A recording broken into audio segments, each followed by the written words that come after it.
Bonsoir à tous et merci de choisir Espace TV pour vous informer. Au sommaire, c'est ce jeudi que s'est tenue à Conakry la 3e Assemblée générale annuelle du réseau Environnement Bauxite, un espace d'échange entre les compagnies membres de l'organisation. Il s'agit pour les participants de présenter le bilan des actions menées dans le cadre du développement de la communauté impactée, mais aussi de se projeter sur le futur.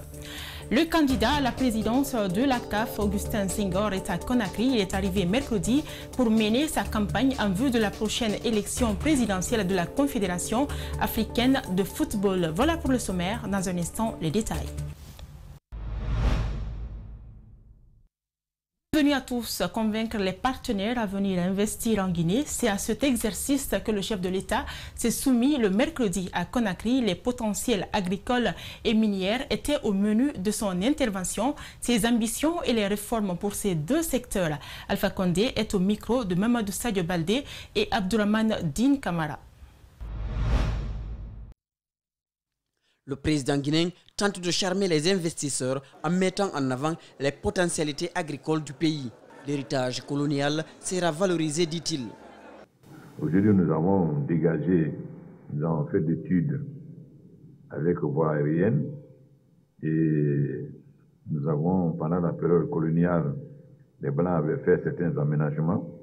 Nous voulons les réhabiliter et cela va nous permettre de faire 2 cultures par an. En tant qu'État, le gouvernement entend soulager sa population avant d'aller à l'assaut du continent, promet le président guinéen. Il faut que la Guinée devienne autosuffisante en produits de première nécessité et exportateur. Deuxièmement, il faut que la Guinée développe les 4 chaînes de valeur. La chaîne de valeur des produits vivriers pour autosuffisants, la chaîne de valeur des fruits. Les partenaires seront associés à toutes ces réformes annoncées, d'où cette main tendue. Donc nous allons développer la chaîne de valeur des fruits, la chaîne de valeur des cultures maraîchères, la chaîne de valeur des produits d'exportation. Donc nous encourageons nos partenaires à venir participer à l'agrobusiness pour cultiver, transformer et transporter. Le potentiel agricole est le complément de celui minier. Il y a les richesses les plus exposées, il y a surtout celles que certains partenaires ignorent jusque-là. Nous avons le cobalt, nous avons le cuivre, nous avons beaucoup d'autres que nous appelons métaux de base. Nous avons fait la géophysique au 100 millième. Nous cherchons maintenant des partenaires qui vont faire la géophysique au 5 millième et ensuite nous partageons le résultat. Ce forum est une opportunité que le gouvernement entend utiliser pour attirer les investisseurs. La 3e Assemblée générale annuelle du réseau Environnement Bauxite s'est tenue ce jeudi à Palma-Cayenne. Elle constitue un espace d'échange entre les compagnies membres de l'organisation. Il a été question de faire le bilan annuel des actions menées dans le cadre du développement de la communauté impactée, mais aussi de se pencher sur de nouvelles orientations, ce conformément aux recommandations de la Chambre des mines et du ministère des Mines et de la Géologie. Le compte-rendu, c'est dans cet élément de reportage signé Ali Badara Kamara et Ibrahima Souri Kamara. Plus de 10 compagnies minières évoluent dans la zone spéciale économique de Boké. Comme chaque année, les compagnies membres du réseau Environnement Bauxite se concertent pour tirer les leçons de leur plan d'action réalisé en faveur des communautés impactées. Pour les compagnies, l'opportunité a été saisie pour dresser le bilan des actions menées courant 2020. Nous avons réussi à aboutir à des actions qui ont été réalisées sur le terrain. Parmi ces actions, vous allez noter que nous avons contribué à des sensibilisations à travers l'appui du gouvernorat de Boké.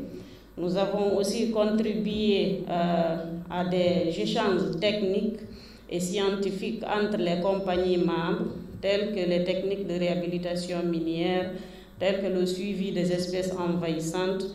Cette année, l'accent est mis sur le développement de la gestion communautaire du paysage forestier, une manière pour les compagnies membres de restaurer l'écosystème. Pour atteindre cet objectif, chacune des parties prenantes devrait agir conformément au respect du Code des collectivités locales. Nous avons des plans de gestion environnementale, notamment dans le cadre de la biodiversité, et dans le cadre du monitoring de tout ce qui concerne la pollution de l'air, de poussière et la pollution hydrique. Les attentes des autorités en charge de la gestion minière sont énormes. Pour le président de la Chambre des mines, les compagnies doivent mutualiser les efforts pour mieux satisfaire les communautés environnantes. On a toutes les raisons de réfléchir ensemble, toutes les compagnies, à commencer par la compagnie historiquement établie dans la zone de la CBG, jusqu'à la dernière, de réfléchir ensemble pour trouver les voies et moyens nécessaires à harmoniser et surtout à mutualiser les ressources, les moyens pour pouvoir créer une forte synergie d'action afin de redynamiser notre action sur le terrain. À la fin de l'Assemblée, il a été retenu que le plan d'action de l'année en cours sera proposé au président de la Chambre des mines et au ministère de tutelle pour recommandation et validation. Je vous l'annonçais au sommaire, Augustin Senghor est à la conquête des électeurs en Guinée. Le président de la Fédération sénégalaise de football est arrivé ce mercredi à Conakry. Il a été accueilli par son homologue guinéen Antonio Souaré, sur qui il doit compter pour briguer la présidence de la Fédération africaine de football. Il a en face de lui 3 autres candidats, dont le président sortant, Ahmad Malik Senghana Kamara et Amara Alex Silla, étaient à l'aéroport de Conakry-Bessia pour l'accueillir. Augustin Senghor, à la quête de la présidence de la Fédération africaine de football, est à Conakry. Avant la tenue des élections, il rencontre les électeurs pour battre campagne. Le programme du président de la Fédération sénégalaise de football est de rendre plus performant ce sport en Afrique une fois élu. Je viens d'abord rendre une visite naturelle à un frère, donc le président Antonio Souaré, et dans le cadre de la campagne pour les prochaines élections, je viens lui rendre visite, une visite de courtoisie, mais rendre visite au peuple frère de Guinée, et surtout transmettre le message du peuple sénégalais, et ensuite vraiment échanger avec lui sur les enjeux de cette élection. Durant son séjour de 24 heures en Guinée, le candidat sénégalais à la tête de la CAF devra rencontrer le chef de l'État guinéen, ensuite son homologue Antonio, pour parler de l'avenir du football africain et bénéficier de leur soutien. Et on est venu ici, vous savez bien qu'il y a notre président de la fédération qui est candidat pour les élections de la CAF, et on l'accompagne, on est ses ambassadeurs, on est ses soldats, et on est venu ici pour parler avec le président Antonio, qui est incontournable aujourd'hui dans le jeu. Il est venu pour transmettre des messages. Et ces messages, je crois qu'il va les transmettre à Monsieur le Président de la République, le professeur Alpha Condé. Il va profiter, vous rencontrez vous les journalistes, pour ça, parce qu'il est aussi en campagne. Les élections de la CAF sont prévues le 12 mars prochain au Maroc. Le Sénégalais Senghor fait face au Mauritanien Ahmed Yaya et l'Ivoirien Jacques Anouma pour diriger le destin du football africain.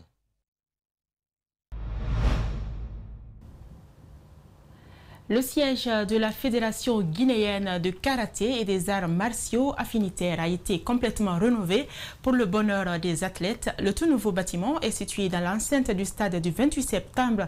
Il a été inauguré dans la matinée de ce jeudi 25 février 2021.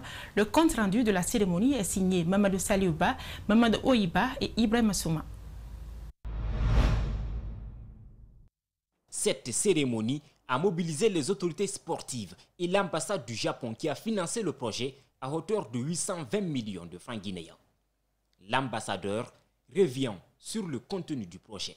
Ce dont a permis de rénover le rez-de-chaussée et de construire un deuxième étage qui comprend une grande salle de karaté et des bureaux. Ensuite, 400 tatamis ont également été fournis. Avec sa surface doublée, le dojo du stade peut désormais mieux accueillir les karatékas au quotidien et les futures compétitions. Construit depuis 1964, le siège de la Fédération guinéenne de karaté n'avait connu qu'une seule rénovation. Aujourd'hui, grâce à la coopération entre la Guinée et le Japon, c'est un bâtiment flambant neuf composé de plusieurs bureaux, des salles de karaté et des toilettes qui est remis aux autorités. Maître Cheikh Kondé montre toute sa reconnaissance à l'égard de l'ambassade du Japon. Au nom de la Fédération guinéenne de karaté et à mon nom personnel, je vous remercie, Excellence l'ambassadeur du Japon, pour la subvention de 90 900 $ équivalent à 820 millions de guinéens de francs que vous avez bien voulu accorder à notre organisation pour la rénovation, l'extension et l'équipement de notre siège à la Fédération guinéenne de karaté. Le représentant du ministère des Sports a salué la coopération existante entre la Guinée et le Japon. Il invite les responsables de la fédération à entretenir le bâtiment. Monsieur le Président de la Fédération guinéenne de karaté, vous avez un siège flambant neuf équipé aujourd'hui. Je vous exhorte à l'entretien des locaux et l'utilisation en bon escient comme indiqué dans le partenariat pour l'intérieur du karaté guinéen. La cérémonie a pris fin par une démonstration des forces. Après l'humoriste Mamadou Tog et Souleymane Bangoura et Manamba Kanté deviennent à leur tour ambassadeurs de la société Sendito en Guinée. Ils auront pour mission d'aider cette entreprise évoluant dans le digital à accroître son chiffre d'affaires afin de faire asseoir sa suprématie sur le marché guinéen. Le partenariat a été signé ce jeudi. C'est un public reportage que nous signent Justin Leno et Alseni Kamara. L'artiste Soul Banks et son épouse Manamba Kanté sont désormais ambassadeurs de la société Sendito. Ils viennent de signer un partenariat avec ce multinational évoluant dans le transfert monétaire en ligne de la diaspora vers le pays d'origine au bénéfice de la population. Au nom de la direction de Sendito et avec votre permission, permettez-moi de vous souhaiter la bienvenue à cette cérémonie qui marque le début de collaboration avec le couple Soul Banks, donc M. Bangoura et Mme Bangoura, qui ne sont pas présentés.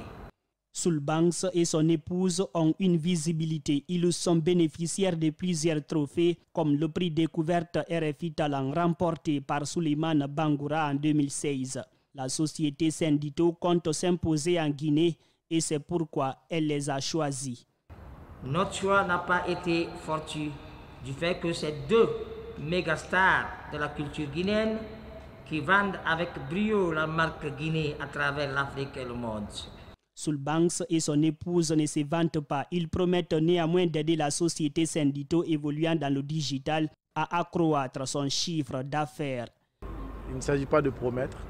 On est sur le terrain. Les gens savent déjà ce que Soul Banks et sa femme, son équipe sont capables. En tout cas, on va pouvoir faire quelque chose. C'est de sensibiliser à la fois, parce qu'il faut savoir que c'est une multinationale qui s'investit à faciliter la vie sociale.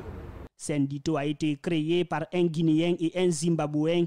L'entreprise a déjà fait ses preuves dans plusieurs pays. L'année dernière, elle a été classée première société digitale au Zimbabwe. L'artiste chanteur Oudi Premier annonce les couleurs de la Nuit de la Guinée. C'est un événement culturel qui va rassembler la crème des artistes du pays. L'objectif étant de valoriser et rehausser la culture guinéenne à l'échelle internationale. La conférence de presse tenue mercredi soir a mobilisé les icônes de la musique urbaine et pas seulement. Elles ont promis de donner à cette première édition de la Nuit de la Guinée un éclat particulier. Reportage Guinée Bemba Koulibaly, Alseni Kamara. La Nuit de la Guinée est un événement culturel qui vise à mettre l'art de la Guinée en valeur, donner une visibilité à la culture du pays. Il est aussi un tremplin permettant aux jeunes artistes d'exprimer leur talent. Pour nous, c'est très important de célébrer la Guinée, de célébrer sa culture et aussi d'ouvrir notre pays au monde. Donc en Guinée, nous avons beaucoup de talent et nous avons jugé nécessaire chaque année désormais de réunir tous les artistes guinéens sans aucune distinction sur un même podium pour célébrer la Guinée, pour célébrer sa culture. Le 28 février, sur le pavé du Palais du Peuple, les artistes guinéens vont livrer un spectacle digne de nom. Kandé Kanté, parmi les invités, apprécie le projet et souhaite qu'il se pérennise. On ne connaissait pas la Guinée. Et aujourd'hui, la Guinée est en train de s'imposer partout dans le monde, avec notre musique, surtout avec toutes les belles voix qu'on a dans ce pays. Oudi, mon frère, moi je te dis merci. Et ce combat, ce n'est pas pour lui seul. Je pense que tous les artistes doivent se lever pour monter le drapeau de notre pays. La Nuit de la Guinée intervient dans un contexte de crise sanitaire due à la pandémie de coronavirus et l'épidémie Ebola qui a ressurgi au sud du pays il y a bientôt 2 semaines. Mais les spectateurs n'auront rien à craindre. Le patron de la maison Oudi Prod rassure que les mesures sanitaires seront strictement respectées. Pour la réussite de cet événement, d'abord un facteur très important sur lequel on est très accentué, c'est le facteur sanitaire. Donc on a pris beaucoup de dispositions nécessaires pour que les gens respectent les mesures sanitaires qu'on va mettre en place. C'est-à-dire aujourd'hui, on a la Croix-Rouge qui est ici représentée, avec qui nous travaillons depuis des jours. On a aussi l'ANSS qu'on a saisi. On a vraiment essayé de faire en sorte que toutes les personnes qui vont venir d'abord auront un masque, et ensuite vont se désinfecter, et ensuite vont passer un contrôle de température avant d'avoir l'accès à la salle et avec le port du masque durant tout le concert. Bien avant, le 26 février, il y aura une exposition d'art, des défilés de mode avec les stylistes et du textile guinéen. Ensuite, le 27 février, sur l'esplanade avec toute la crème de la musique urbaine.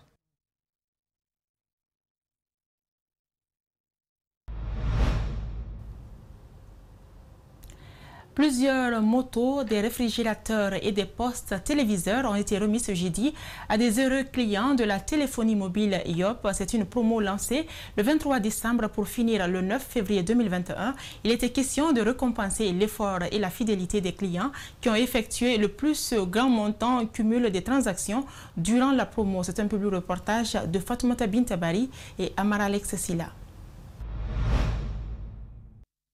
Ces lots de cadeaux sont destinés à 19 clients du réseau mobile Yop.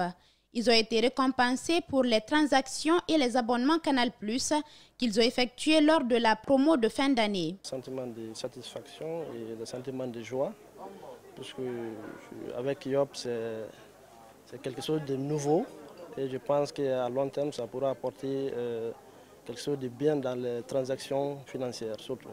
Je peux dire que c'est une première et je suis très satisfait.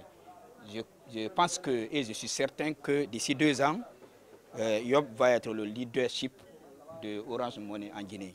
L'unique femme à recevoir ses présents se dit satisfaite du service Yop. C'est un porte-monnaie électronique sécurisé par rapport à la concurrence. Et la commission elle est bonne, il y a des bonnes conditions. Dès qu'on a besoin du personnel de Yop, ils sont là à notre disponibilité. Je pense que Yop, c'est le meilleur pour moi. Ce réseau est une solution mobile money sécurisée qui facilite la transaction à ses clients, qu'ils soient bancarisés ou pas. Son directeur général parle des stratégies que l'entreprise a mises en place pour fidéliser ses clients. Nous allons récompenser la fidélité. Nous allons aussi renforcer cet esprit de confiance, de collaboration entre nous et nos partenaires, parce que ce n'est pas seulement nos clients, c'est nos partenaires. Notre clientèle, comme on vous l'a dit tantôt, nous avons en même temps une clientèle bancarisée et une clientèle non bancarisée, c'est-à-dire ceux qui ont des comptes bancaires à la Société Générale et ceux qui n'en ont pas. Nous allons aider aussi, assister nos partenaires dans la formation, dans l'accompagnement à tous les niveaux sur les aspects sécuritaires, aspects de lutte contre la fraude, contre le blanchiment d'argent. Yop est une filiale de la Société Générale. Elle est implantée dans 7 pays de l'Afrique. En Guinée, elle a déjà 4000 points de vente et 200 000 clients. Voilà, c'est la fin de ce journal. Merci de votre aimable attention. L'info revient à 22 h avec Mafoudi Abangoura. Merci de votre fidélité au programme d'Espace TV.